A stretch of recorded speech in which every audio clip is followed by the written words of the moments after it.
home. So today is Juneteenth, and it marks the end of slavery in America 155 years ago. However, why do I still feel like a slave in America? Why do I still feel that there hasn't really been any freedom? Not in the sense that there's still invisible and visible chains that are still around.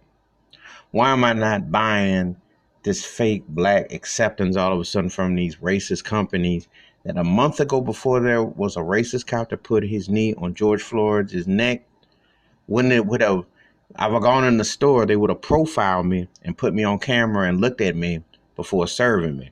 Even with money and even with good credit, they still acted funny. But now, same situation a month later, like, yes, sir, how can we help you? Yes, yes.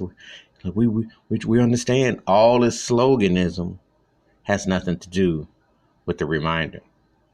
Juneteenth is 155 years old, but it's still blood, sweat, pain, tears, fears, and the unknown. The racist history books that they teach you in school and in a lot of these colleges haven't really told you the truth. If you could walk off the reality to pages to read, you'd feel some kind of way. Tulsa, Oklahoma, Black Wall Street, etc. Think about that term, Black Wall Street, and then think about the Wall Streets in New York, and ask yourself that if a place hadn't been invaded, hadn't been violated, what kind of economic power and what would that have meant 99 years later? Ask yourself. And that was in a very segregated time. Predate Dr. King's and the Civil Rights Bill, which was passed in 1964, by over 40 years. Look it up.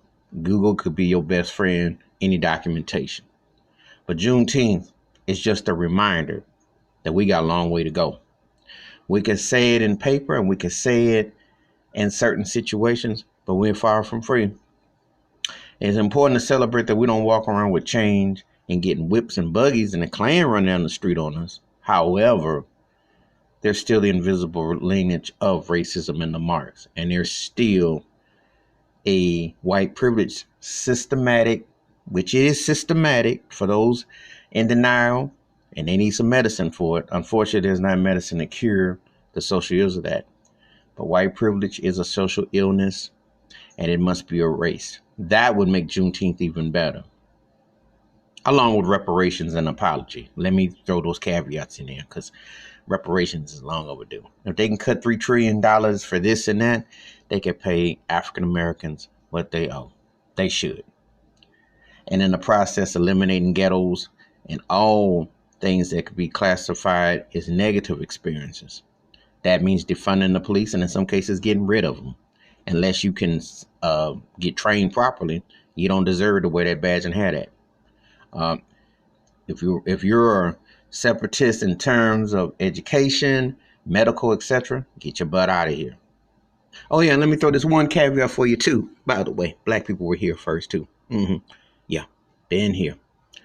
But that's another story. But Juneteenth represents the whole parts of the pie. And if you're going to be free, you got to be treated like you're free. So on one hand, we acknowledge it and we don't walk on the plantations. But on the other hand, those plantations need to go too, along with those racist Confederates. All that need to go. Confederate flags, statues, all that stuff need to be burned down. Why is it still there? And why would people charge people to go into a plantation for a monumental show? That's racial, white profile privilege to even have it as a building. It's no pleasure and pain. Burn that mess down, take it down, and donate or sell it off and give it to African Americans. Profit. All that should be given to the pockets, back to the community. And don't give me no more lip service. Make Juneteenth count. All right, that's my thoughts and takes about Juneteenth. And respect those who have survived so much. Remembering our ancestors and forefathers and mothers. Because the march continues, the protest has to continue, and it ain't over. Hit that like, hit the subscribe, and the bell rings a new video, please. I welcome your comments. Wash your hands, keep your mind clear, watch out for one another. And we still got steps. We ain't done yet. We ain't done.